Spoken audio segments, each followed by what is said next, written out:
দিন কম ছিল, কাজ নাই, আমি ওই রুমগুলো পরিষ্কার করি। রুমগুলো সব পরিষ্কার করছি যে শনিবার দিন অফিস খোলা, পরিষ্কার করে ধরেন আমি বাসার দিকে যাব, মানে গোসল করার জন্য প্রস্তুতি নিতেছি। ওই সময় আমি একজন আপনাদের মিডিয়ার এক কর্মী উনি এসে বললো, দাদা এই সালমান শাহের বডিকে আসেন। আপনি আর কি বলেন, কারণ সালমান শাহ তো মারা গেছে। তখন এই বলে আমি ভাই একটু ইয়ে দেখেন, আপনি একটু, আমি বললাম তাহলে বডি তো আমার এখানে আসে না, ইমার্জেন্সি যায় দেখেন একটু। তার কিছুক্ষণ পরে সবাই দেখে হুড়মুড় করে লোকজন একবারে, আমাদের এখানে অনেক লোক পুলিশ ঘুরে গেল, সবাই মানে যে সালমান শাহ বডি আসতে প্রিপারেশন নাও। তখন আমি তো ধরেন আর গল্প শুধু আর দিইনি, বাসা যাবো না, ভেন্টিলেটিভ মোটরকে এসে বেশি চালু করে একবারে সব পরিষ্কার তো আগে করে নিয়েছিলাম।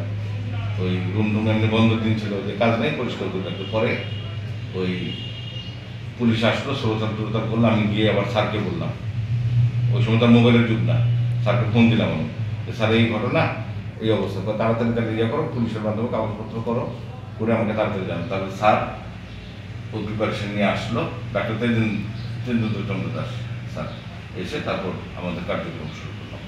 কতক্ষণ সময় লাগে এটা পোস্টমর্টমের এরকম বডি আছে 3 ঘন্টা লেগে যায়। ধরেন অনেক কোনো গুলি খাওয়া কেস, গুলি খেয়ে মারা গেলে আমাদের এখানে তো এক্সরের ব্যবস্থা নেই, ওগুলো করতে গুলি খুঁজতে 2-3 ঘন্টা লেগে যায়। এটা কিছু কিছু কেস এরকম 2-2.5 ঘন্টা লাগে, এটা শেষ করতে প্রায় 2 ঘন্টার থেকে 2.5 ঘন্টার মতো লাগছিল আমাদের খেয়াল আছে।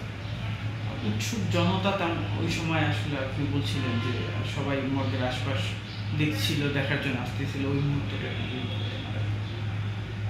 না অনেক অনেক লোক। আপনার ওই যে আমি বললাম না, আপনি যেটা প্রশ্ন করেন যে একটা প্রশ্ন করতে কতক্ষণ লাগে, এরকম রোডে ধরেন রোড অ্যাক্সিডেন্ট যদি হয় আধা ঘন্টার মধ্যে হয়ে যায়।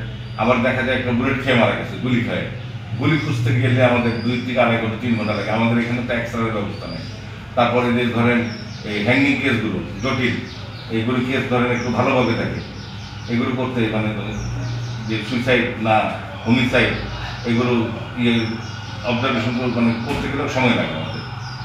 সিকান্দার ভাই আরেকটা বিষয় যে বলতেছিলেন যে আসলে প্রিয় নায়কের বুকে ছুরি চালানো পোস্টমর্টমের সময়, এই সময়টা আসলে কেমন, ওই মুহূর্তটা আপনার মধ্যে কেমন লাগছে? খারাপ তো লাগছে, একটু তো খারাপ আবেগ কাজ করছে। প্রত্যেকটা মৃত্যু তো আবেগে, আর উনি একজন সেলিব্রিটি নায়ক, খারাপ তো লাগছে। তো তার বুকে যখন ছুরি চালিয়ে যখন পোস্টমর্টম করছেন, ওই মুহূর্তটা একটু যে বলতেন।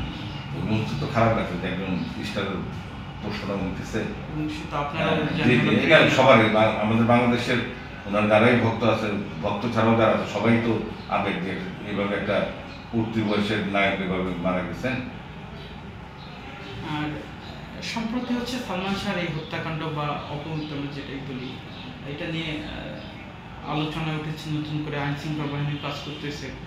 তো তার এই হত্যাটা বা মৃত্যুটা আপনি আসলে কিভাবে দেখছেন? এখন অভিজ্ঞ আমি বলি আপনাকে, এটা আমি বলি আপনাকে, যার ছেলে মারা গেছে উনি আবেগটা বুঝে, সালমান শাহ সাহেবের মা, ঠিক আছে না? এখন হত্যা না আত্মহত্যা, ডাক্তার সাহেব তো রিপোর্ট দিচ্ছি, এটা পুলিশ তদন্ত করে দেখুক। আপনারা আছেন মিডিয়া, দেখেন এর আগে তো ধরেন তদন্ত হয়েছে, যত আমি জানি মিডিয়ার মাধ্যমে জানছি, পিএবি তো তদন্ত করছিল, ঠিক না? এখন আবার নতুন করে তদন্ত হইতেছে, এখন তদন্ত করে দেখুক। আপনি একজন ভক্ত হিসাবে কি দাবি করেন? কোনো মৃত্যু, এই মৃত্যু কাঙ্ক্ষিত না কারণ, হ্যাঁ। আর এখন ডাক্তার সাহেব যা পাইছে রিপোর্টে দিচ্ছে, আমি এখন কি বলার আছে?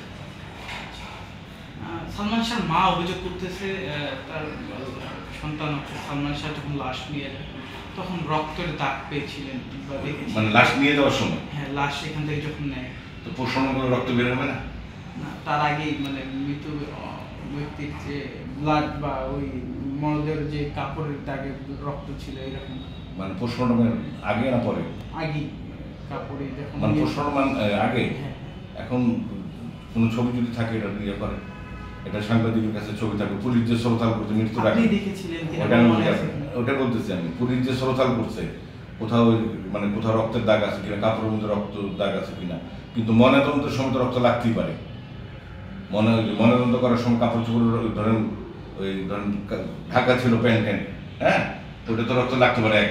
আর 2 নম্বর কথা, ময়নাতদন্তের পর রক্ত তো বের হবে, সেলাই টেলাই করলে তো রক্ত বন্ধ করার কোনো সিস্টেম আছে বলেন? রক্ত তো কিছু বের হবে। ঠিক আছে সিকান্দার ভাই। হ্যাঁ, আর যে কথা বললেন আপনি যে ধরেন একটা ময়নাতদন্ত করতে কেমন সময় লাগবে, যে কথা বললাম আমি, রোড অ্যাক্সিডেন্ট হলে আধা ঘন্টার মধ্যে হয়ে যায়। এই ধরেন এই হ্যাঙ্গিং কেসগুলো 1-1.5 ঘন্টা লাগে। আবার গুলি খেয়ে যদি কোনোটা মারা যায়, গুলি খেয়ে, ওইটা আমাদের এখানে তো এক্সরের ব্যবস্থা নেই, আমাদের মর্গে এক্সরের ব্যবস্থা নেই। গুলি খুঁজতে প্রায় 2-2.5-3 ঘন্টা 4 ঘন্টা লেগে যায়। তাই এইটা ধরেন এই সালমান সাহেব যেহেতু একটা আলোচিত ঘটনা, ওই সময় স্যার যে ধরেন গলায় যে দাগ টাগ ছিল ওগুলো নোট করছে, পুলিশ যেভাবে ইয়ে করছে, এবং পুরো বডি সিমটম নোট করার পর একবার নিখুঁতভাবে ডাক্তার সাহেব পোস্টমর্টম করছে, এবং আমাকে যেখানে যেখানে আমাদের পোস্টমর্টমের যেখানে যেখানে নিয়ম কাটা ওইভাবে করে সম্মানের সহিত সেলাই টেলাই করে দিয়ে দিচ্ছি। আর এখন যে কথাটা আপনি বললেন যে রক্ত, মৃত্যুর আগে রক্ত ছবি তুলে আসছে, হয়তো বা কেউ যদি ছবি তুলে থাকে ওটা একটা ডকুমেন্ট। আর ময়নাতদন্তের পর রক্ত লাগবে, এটা কিছু করার নেই। ময়নাতদন্তের পর যে সেলাই করার পর তো রক্ত বের হবে, অথবা ময়নাতদন্তের সময় যে কাপড়টা ধরেন ছিল ওইটা যে কাপড় চোপড় খোলার পর ধরে কিছু রক্ত লাগতেই পারে। ঠিক আছে, ধন্যবাদ ভাই।